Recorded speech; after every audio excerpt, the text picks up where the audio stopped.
If you own real estate in Fairfax County, then this March Market Insight is just for you. I'm Melvin Yates, your neighborhood real estate broker with EXIT Flagship Realty. On this month's Real Estate Market Insight, we bring you the real estate facts. I'm going to share the 5 things you need to know about your neighborhood that are affecting your home's value this month. Plus, I've got the county and national data if you want the inside scoop on where things are headed.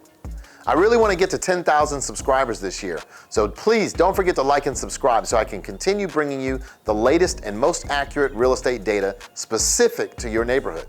My office has over 160 awesome realtors, serving clients like you in DC, Maryland, and Virginia, so we can definitely help you put a real estate game plan together. Now for the numbers. Last month, the average sales price in all of Fairfax County was $714,000.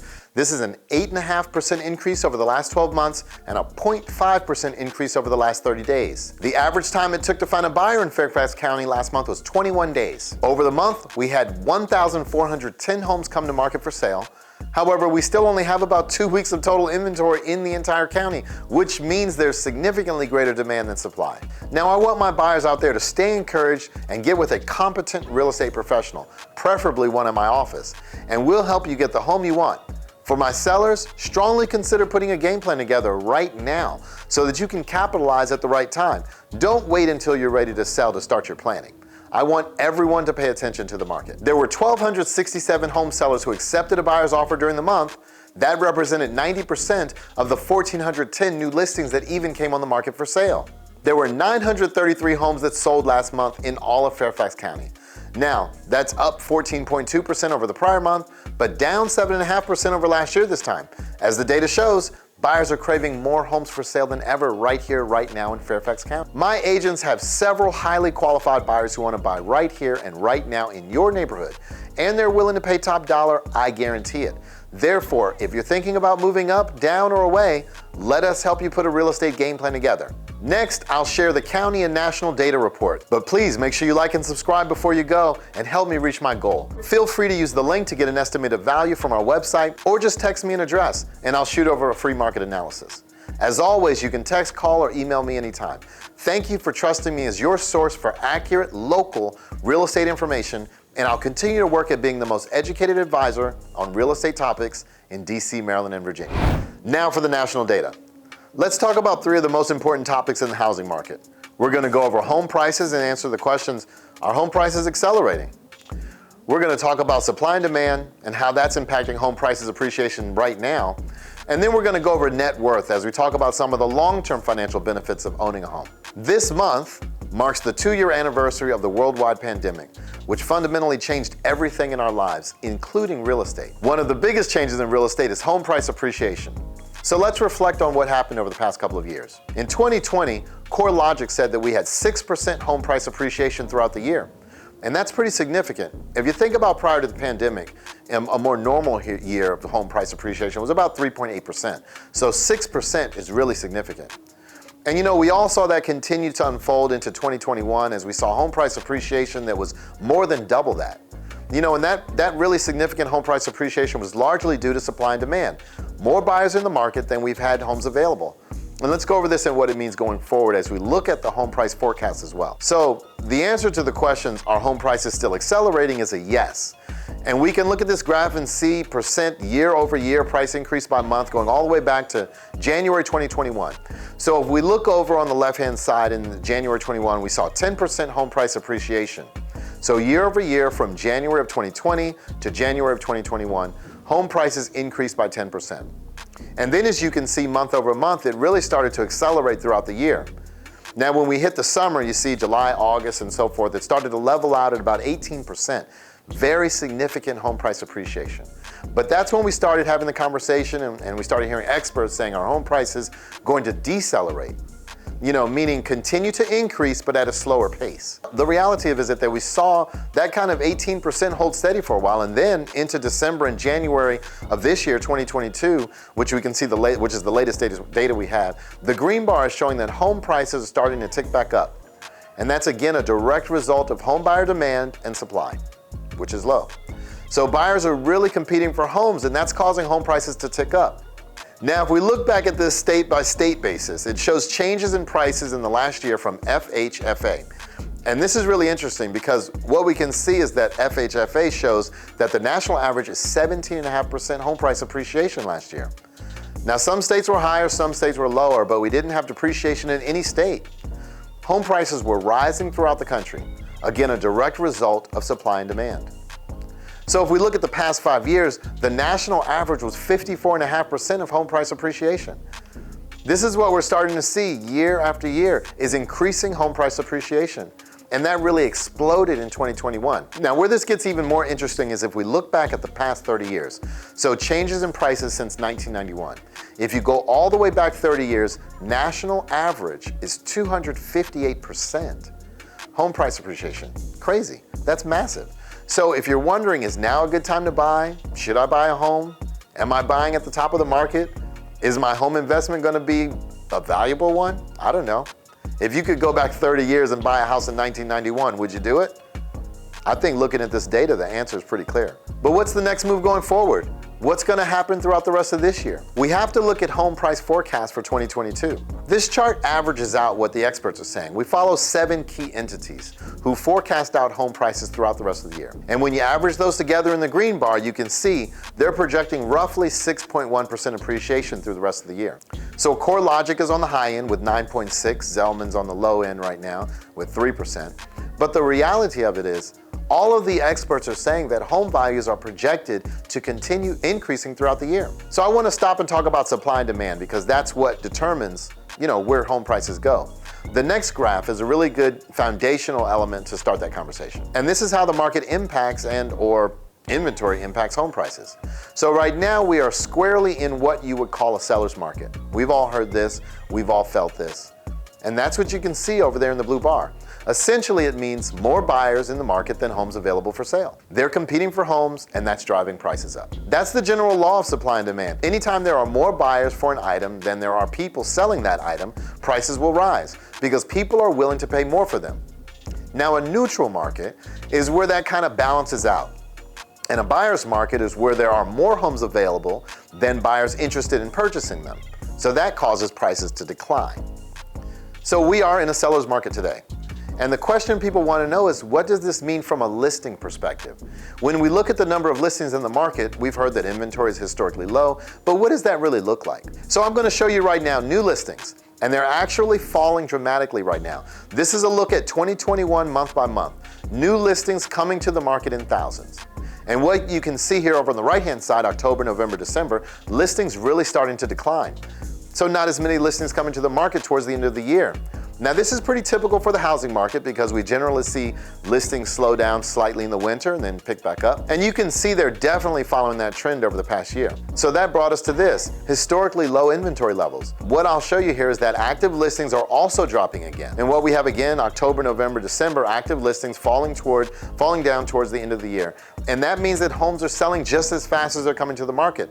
So buyers are in high demand. There aren't enough homes on the market. They're not staying on the market long. They're not staying active as listings because they're going into pending and sold very quickly. So the reality is, anytime we start to see inventory low like this and prices start to rise, when people hear that prices are rising so significantly, as prices are so high and they're rising that significantly, they start to wonder about the housing market. And people remember what happened when the housing market crashed. They remember prices skyrocketing and then they worry about the housing bubble. And the data today that I'm showing from Realtor.com, it shows that the percentage of people worried about a housing bubble still exists, a very large percentage. Now, this is the perception of people who say they believe there is a housing bubble where they live. And so among consumers surveyed, 77% feel like there's a housing bubble in their market. That's 3 out of every 4 people basically feel like there's a bubble that's about to burst.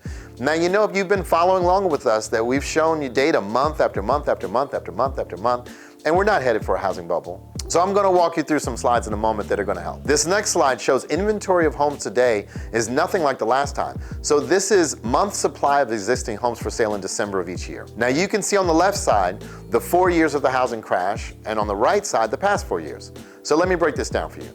The orange bars on the left, 2000 through 2010, show the buyer's market we had at that time. We had an oversupply of homes. So you remember that graph I just shared with you on a seller-neutral buyer's market. These bars show that we were in a buyer's market when the housing market crashed. 9.6 months of inventory in 2007, 9.4 months of inventory in 2008, significantly higher than where we are today. And you can see this on the right side, over in the blue bars, 2018 to 2021. So even in 2018, we had 3.7 months of inventory in the market. There was a significantly higher than where we are today, kind of a record low, if you'll say. And that was low. 3.7 months of inventory was low going into the pandemic. And then look at 2020 and 2021. Simply not enough homes to go around. So when there aren't enough homes on the market, that's what drives prices up. But it is a significantly different market than we had in the housing crash. Now let's look at buyer demand. We hit a record high, a 15-year record of existing home sales in 2021. So this is the number of existing home sales from 2019 to 2020 and 2021. You can see 2019 was 5.4 million sales. We broke that record in 2020 at 5.6 million. And in 2021, just crushed it with 6.1 million homes sold in this country. So what does that say? That says buyers are out there. They're looking for homes, they're purchasing homes, and they're actively in the process. So we have high buyer demand, we have low inventory, significantly different fundamentally than we were when the housing market was and when the bubble burst. And the truth is that people who are purchasing these homes can't afford them this time. And I say that because I want to share this data here that shows credit scores are nothing like the last time either. This is the volume of loans in the billions with credit scores less than 620. So take a look at those orange bars, 2003 to 2007. Significantly more loans issued to buyers who had a credit score less than 620. So 2008 to 2021, you can see that those lending standards have gotten much tighter, meaning that buyers are essentially showing the credentials that they'll be able to afford their home. And that's what's leading to the loan opportunities. So very, very different lending standards are creating a landscape that's nothing like the last time. Credit scores are definitely tighter this time around. And you know, if you're worried also about any other fundamentals of the market, let's think about equity for a second. Homeowners have significantly more equity today, so they're in a much better financial position as homeowners in this process. And if you're worried about a foreclosure crisis, I encourage you to go back and look at the data from my last month's market report on the forbearance and foreclosures update that I gave, because the data simply shows that we're not headed for a foreclosure crisis. We won't see a wave of inventory coming to the market that's going to significantly tip the scales into a buyer's market. There just aren't enough homes going into foreclosure. And we're so grateful for that, because that means that more and more people are staying in their homes. I know that people still have concerns. If you're potentially still renting right now and thinking about buying a home or thinking about it, but watching prices rise, I'm not sure I should buy right now, I'm concerned that there's a bubble, et cetera, et cetera. Let's talk about net worth, which is the real game changer. The data that I'm about to show you really paints a very strong picture for homeowners or potential homeowners when they're thinking about long-term financial benefits of owning a home. There's the stability, the security, and the emotional, American dream homeownership thing that's very important.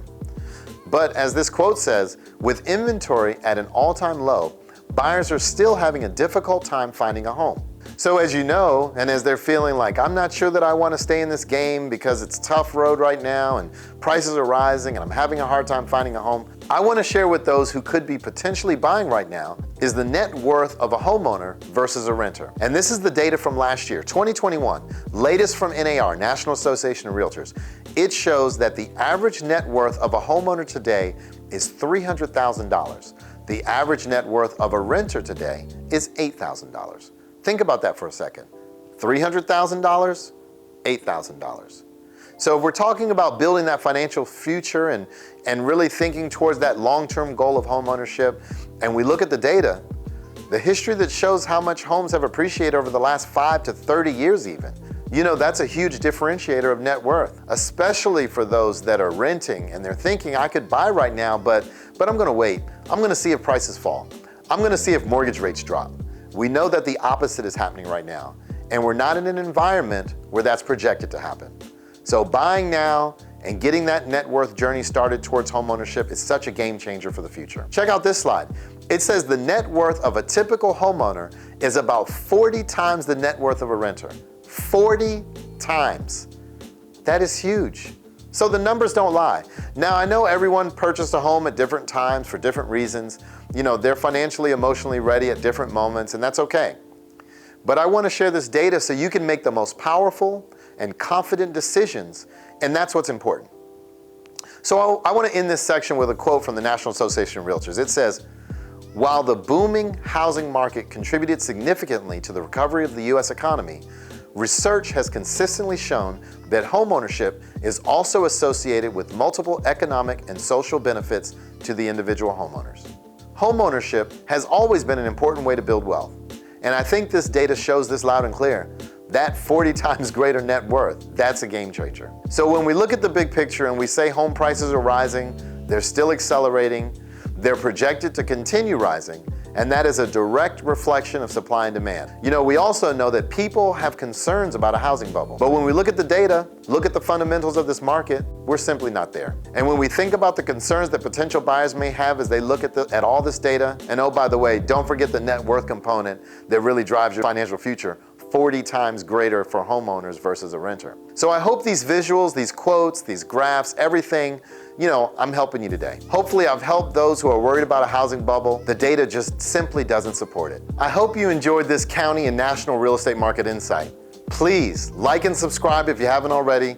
Feel free to use the link to get an estimate of value from our website, or just text me an address and I'll shoot over a free market analysis. Thank you for watching, and we'll talk soon.